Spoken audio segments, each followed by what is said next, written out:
Hello everyone. তো তোমাদের দাদা ভাই আজ মেদিনীপুর থেকে বাড়ি চলে এসেছে। তো তারপর আমরা ভাবলাম যে চলো আমরা একটু বাজারে যাই, যেহেতু আমার কিছু কেনাকাটা আছে। তার জন্য আমি রেডি হয়ে নিলাম, চলে এসেছি দোকানে। তো দোকানে এসে বললো যে তুমি দেখো কোন শাড়িটা নেবে। তো আমি শাড়ি দেখছিলাম, তো ওখান থেকে আমি দুটোই শাড়ি নিয়েছি। তারপর ভাবলাম যে না, দূরে একটা মেলা হচ্ছে, তো ওখানেই আমরা যাব।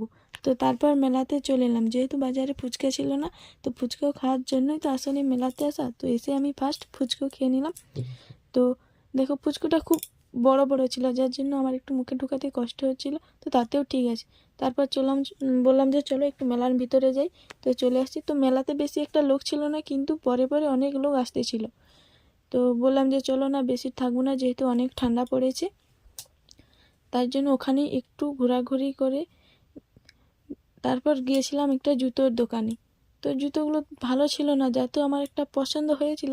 তো এত দাম বলছে, চলবে না।